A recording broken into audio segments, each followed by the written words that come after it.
Hi, everyone, and welcome to the first episode of our new podcast series, Insights to Impact.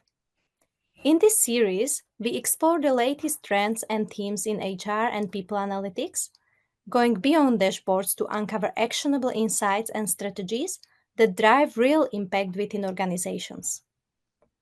I am your host, Lucia, a passionate people analytics enthusiast with a background in building and leading teams in this space in the last 9 years.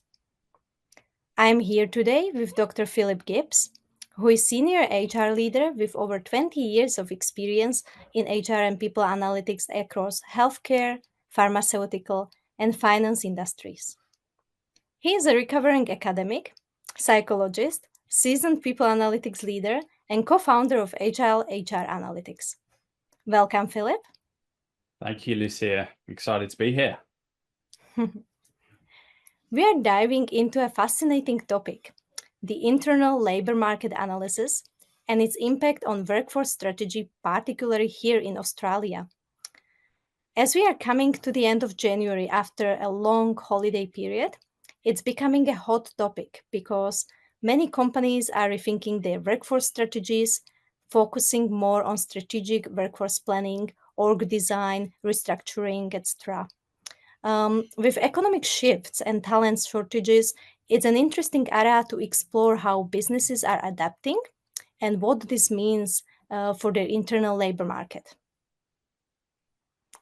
Internal labor market analysis can be a bit of a buzzword in HR circles, but I am sure many of our listeners would love to understand it better. So, Philip, in your experience, what technique or particular tools have helped answer common workforce pain points?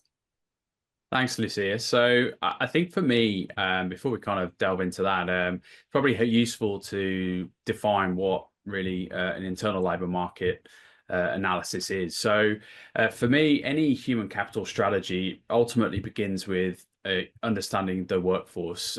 So not just as it exists today, but how has it evolved over time? So like any dynamic system, a workforce is constantly changing. So whether that's new hires bringing fresh skills and perspectives in, or employees developing expertise through employee experience, as well as some individuals leaving. So that creates opportunities and challenges. So really, how you define what an internal labor market is, there's three components essentially. And those three components are firstly attraction. So who's joining the organization? This includes assessing the organization's ability to attract the right talent to meet its strategic objectives. The second component then is around development. So how employees growing within the organization. And third component is around retention. So who stays versus who leaves. And this really evaluates the organization's success in retaining the most valuable talent and ensuring the continuity in critical roles. So essentially, by managing these workflows effectively, organizations can build a workforce that's not only aligned with their current needs, but also prepared to adapt to future challenges. Now, I know Agile HR Analytics has built some tools around this. Can you show us a practical example, perhaps from your workforce flow dashboard? Absolutely. So let me just share my screen. Hopefully you can see this. Yes. Fantastic. So here at Agile HR Analytics, here's one of our features in our solution, which we refer to as our workforce flow analysis or dashboard. And essentially what this is showing are the different layers in the organization, from your executive population down to your operational layers. What this shows is essentially on the left-hand side, you'll see here is what you've hired over the past 12 months. Conversely, on the right-hand side, what has exited over the past 12 months. We're actually showing that in relation to gender, so male, female, and obviously any non-binary incorporated as well. And in the middle, this is essentially showing your current headcount, and we've depict this in relation to a rolling 12-month average, and importantly, what has been promoted through each layer as well. So in essence, this is really then going back to the internal labour market flow. It's helping you understand what you've hired in versus what's exited versus what you've promoted. And because this is a dashboard, obviously it's interactive, and we've got some key headline metrics that are useful as well in terms of headcount, hires, promotions, demotions, terminations. We can also incorporate lateral moves as well. And just comparing that to different time points. So whether you want to compare, well, how are you performing compared to this time last year or last month or quarter? Obviously, a lot of flexibility and dynamic in the tool that you can use. Mhm. It is very nice design, very easy to follow. Can you talk us through this visualization a little bit more and maybe tell us how can it help organizations with workforce planning? Absolutely. So coming back to when you think about internal labour market flow, so um, firstly, this really helps understand, are you bringing in the right talent at the right time, as well as, retention. So are there patterns in who leaves the organization? So for instance, a certain department's capability or demographics more likely to leave, as well as understanding biases. So are we unintentionally favoring certain groups or for promotions or hiring? And there's a lot that you can do with this. And so because this is, again, a dynamic tool, you can refresh this and have this in a very much real time, or you can use it in a dynamic way. You can hover over and delve into certain segments to kind of understand, well, if we want to drill through and understand who are the underlying individuals.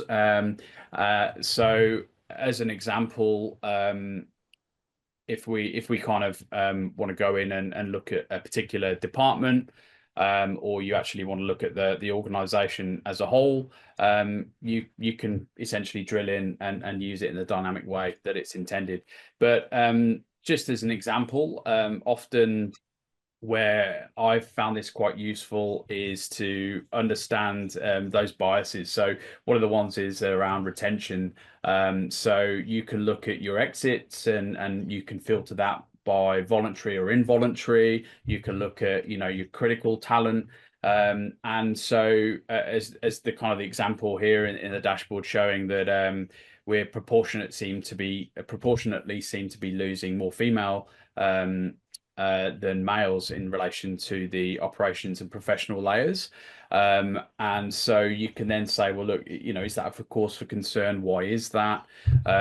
Versus, at kind of more senior levels, are we biasing, hiring in more male talent versus, promoting more females through the organization? Again, why is that? Is it due to a lack of opportunities?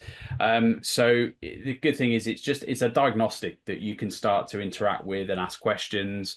And because it's a very dynamic tool, you can work with the different business units to kind of really understand what does their internal labour market flow look like, how that relates back to the strategy in terms of what the intention is and where you want to get to then hone in, well, where do you want to intervene and what are the subsequent actions and things that you want to take. Notice the shape of the visualization. Can you tell us about the different shapes and what they represent? Absolutely. So really glad you asked that, because the shape in the middle is a really important representation of your organization. So as you'll see in the example that we have here, this is quite a traditional hierarchical shape for an organization in the sense that it is a pyramid or a Christmas tree here. I think there's a bit of a stump at the bottom there under the operations. And often, hierarchical organizations like this are traditionally they tend to be quite bureaucratic and slow, because of all the layers that you have. So as organizations are planning right now, a lot of organizations are thinking, well, do we look at our spans and layers and potentially do we have too many layers in the organizations and we want to reduce those? Or some organizations are wanting to change the shape altogether to what's called a lean hourglass shape. So what essentially that is it really is trying to break, that bureaucratic, slow, going through all the layers, meeting after meeting, to just have more empowered teams. So that's actually the shape will have a much leaner organization. So it's also referred to as the lean hourglass model, which is the aim is to increase collaboration and communication, have more efficient decision making, as well as through empowered teams, potentially enabled through better automation and agility, will ensure that you're reducing that bureaucracy, aligning with more modern workforce expectations as well, and potentially as well having a more customer centric focus, because an hourglass structure can lead to a stronger customer centric focus, and decisions are made closer to the front lines, so they can respond in a much more agile and faster way. So the shape is as I say, is a really important one, and an interesting story. So again, as a diagnostic tool, this can kind of say, well, look, where are you currently, and based on your strategy, because again, that shape may be different based on the different business units in your organization, but again, based on these levers around whether you buy, build, retain, what's going to get you there. That's very interesting. And are there any other complementary analysis or external data sources we can leverage alongside Workforce Flow dashboard? Absolutely. So firstly, you can take other internal data. So I think the example I gave before was around, do we have a problem at a certain layer? So we see that we're losing proportionately more females, and that results in less females being able to promote through the organization. So you can perform some further analysis on looking at your exit information, exit survey data. You can also look at your kind of employee engagement type survey information, to start to look at some of the sentiment as to why that may be, as well as, if you want to perform some more advanced analysis, like a regression, a driver analysis, in terms of, well, what are driving some of those key outcomes. The other data you can leverage is some external data from LinkedIn Talent Insights, as an example. So you may want to understand, well, where are we winning and losing talent from and to? So that can overlay some additional insights, and again help you refine strategies around your employee value proposition, and helping kind of double down on kind of what do we have a problem, what are the opportunities, and helping inform subsequent interventions and actions that you want to take off the back of that. That's so impactful, Philip. Thank you for sharing these insights with us today. Thanks, Lucia. It's been a pleasure, and hope people have found this useful, and look forward to continuing the series. For those of you watching, if you would like to explore these solutions further, Agile HR Analytics has plenty of resources to get you started. You can find more information on our website, agile-hr-analytics.com. Philip, it's been a pleasure having you on the podcast. Thank you very much. Likewise. Thanks, everyone. Bye. Thank you.